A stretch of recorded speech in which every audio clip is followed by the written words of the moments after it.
O quarto domingo de Páscoa é conhecido tradicionalmente como o Domingo do Bom Pastor. E todos os anos, neste mesmo final de semana, são lidos dois textos conhecidíssimos e que dizem respeito a este tema: Salmo 23 e João capítulo 10. Hoje nós vamos falar sobre o Bom Pastor Jesus, que, como nós sabemos da mensagem da Páscoa, é o pastor que dá a sua vida pelas suas ovelhas.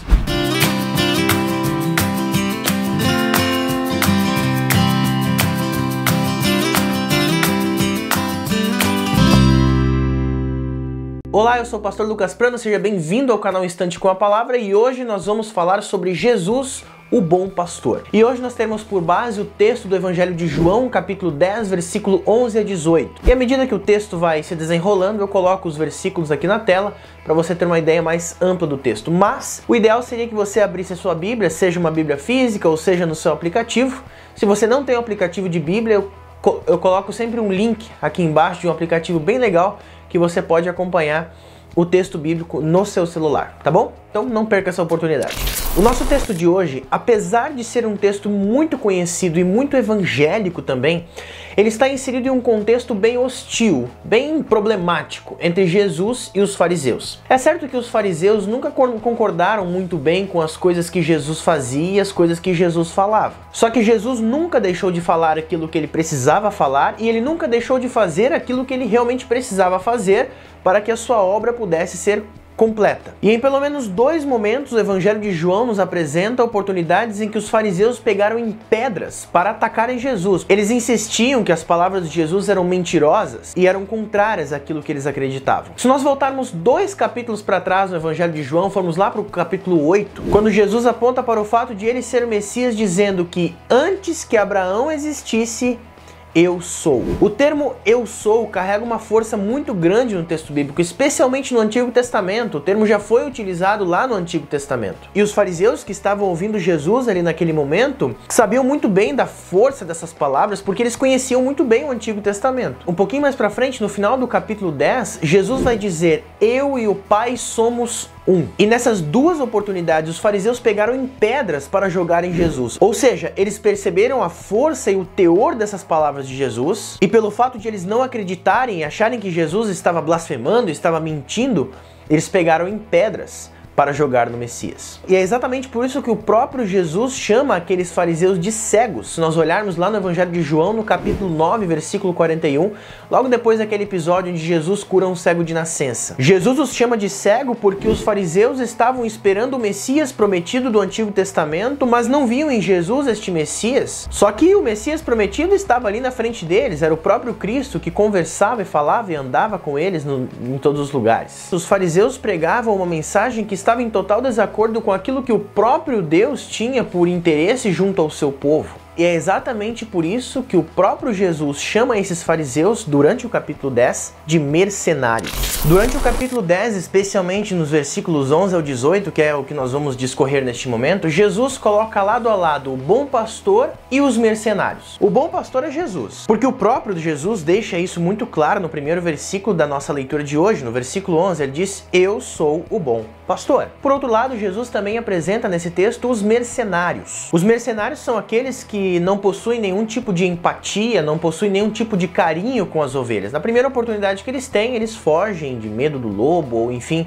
por diversas oportunidades, como nós vamos ver daqui a pouquinho. Por isso, é importante que se tenha em mente, há um grande contraste sendo feito aqui. De um lado, Jesus se coloca como o bom pastor.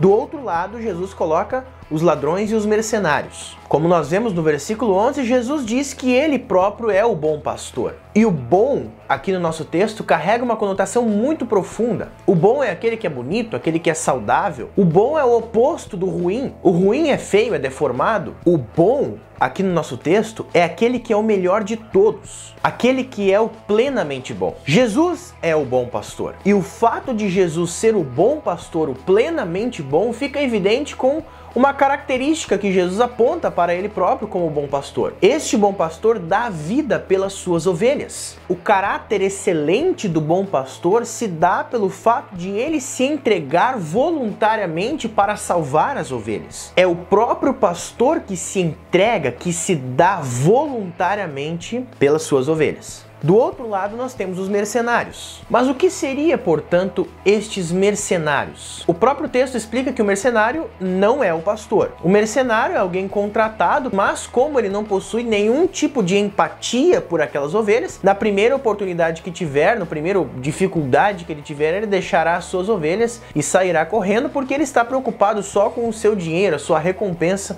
no final do seu trabalho. Enquanto o bom pastor se entrega voluntariamente a ponto de se deixar levar à morte para salvar as suas ovelhas, o mercenário é aquele que foge de medo do lobo.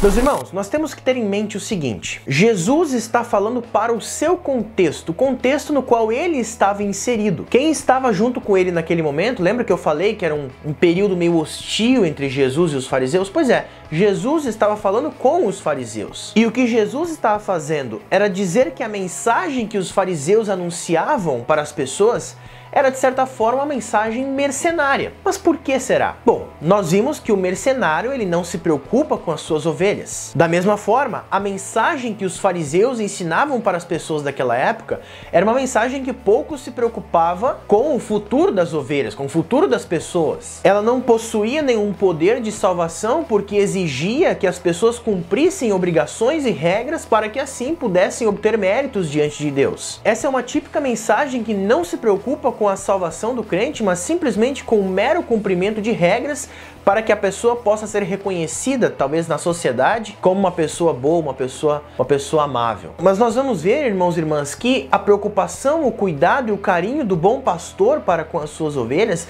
se mostra mais uma vez no versículo 14 do nosso texto, quando Jesus reafirma o fato de ele ser o bom pastor, mas agora ele ainda diz: eu conheço as minhas ovelhas. Vejam que bonitas são essas palavras de Jesus. Mais uma vez é interessante nós pararmos um pouquinho e analisarmos esse linguajar que Jesus se utiliza aqui neste momento. É interessante o apreço, o cuidado e o carinho que Jesus tem pelas suas ovelhas. Ele diz que elas são minhas. Há uma ênfase aqui. As ovelhas são propriedade do pastor porque ele as compra, mas ele não compra suas ovelhas com ouro, prata, com bronze ou com qualquer coisa que possa ser perecível. Não. Jesus compra as suas ovelhas com o seu sangue precioso, sem defeito e sem mácula, como diz lá em 1 Pedro. As ovelhas são propriedade do pastor Jesus e ele ama cada uma delas. E aí no versículo 16 nós vemos que Jesus diz que tem outras ovelhas que não são deste aprisco. Mas afinal, que ovelhas são essas? Mais uma vez nós temos que ter em mente que Jesus está falando para o seu contexto na época em que ele está inserido. Jesus está falando das ovelhas que não são do povo de Israel, que são do povo gentio, povo pagão da época, ou ainda está falando daqueles que não sabiam ou não conheciam da mensagem de que ele era o Messias prometido que salvaria toda a humanidade. Mas é claro que nós podemos trazer isso também para o nosso contexto, porque nós somos exatamente esse povo no qual Jesus se refere. Nós não somos do povo de Israel. Nós não somos do mesmo aprisco no qual Jesus estava falando, no qual Jesus estava inserido. E é por isso que essa promessa e esse versículo são tão relevantes e importantes para nós também. Porque Cristo promete que reunirá todas as ovelhas, de todos os apriscos, aquelas que ouvirem a sua voz, como nós veremos daqui a pouquinho, para formarem um só rebanho de um só pastor. Mas como que ele vai fazer isso? O próprio Jesus nos responde no nosso texto de hoje. Ele diz que as ovelhas ouvirão a minha voz. Jesus projeta uma grande expectativa no fato de ele ser ouvido pelas pessoas. E ele tem essa grande expectativa porque ele sabe do poder da sua palavra. É uma palavra de apoio, de amparo, de proteção em meio ao desespero e à angústia no qual nós somos inseridos aqui neste mundo. Jesus quer ser ouvido por todas as pessoas porque só ele possui a mensagem verdadeira da salvação. Jesus quer ser ouvido por cada um de nós. E somente assim, como o próprio texto diz, haverá um só rebanho de um só pastor. O nosso texto termina fazendo uma referência bem direta ao período que nós vivemos, que é o período da Páscoa. Jesus diz: eu dou a minha vida para depois a reassumir. Talvez uma maneira mais fácil de dizer isso aqui seria que Jesus entrega a sua vida, ele dá voluntariamente a sua vida, mas depois ele vai recebê-la de volta. Essa é uma referência clara e direta à ressurreição de Jesus Cristo que nós lembramos na Páscoa. E é interessante que aqui, mais uma vez, Jesus reafirma aquilo que ele já tinha dito lá no começo, do nosso texto. Ele diz mais uma vez que ele se entrega, é um entregar voluntário. E isso fica muito evidente quando Jesus diz que ninguém tira a vida dele. É ele que entrega a sua vida espontaneamente. E é essa, irmãos e irmãs, a missão de Jesus. Missão esta que não foi obra do acaso, muito pelo contrário. Jesus diz que ele recebeu este mandamento do Pai. Foi enviado pelo Pai ao mundo para realizar esta obra. Mas ele não fez isso por pressão ou contra a sua vontade. Ele sabia de tudo o que iria acontecer, tanto que lá no versículo 31, no capítulo 10, um pouquinho mais para frente do nosso texto, Jesus diz: eu e o Pai somos um. Cristo se entrega voluntariamente pelo seu rebanho, a fim de que este entregar voluntário, o seu chamado à salvação, pudesse ser ouvido por todos os povos, a fim de que todos pudessem formar um só rebanho de um só pastor. Cristo é o bom pastor, porque ele dá a vida pelas suas ovelhas. E ele nos chama de minhas ovelhas, porque nós somos propriedade exclusiva dele. Amém. Se você gostou desse vídeo, não se esqueça de deixar o seu like aqui embaixo, se inscreve no canal para sempre acompanhar os vídeos que estarão sendo lançados.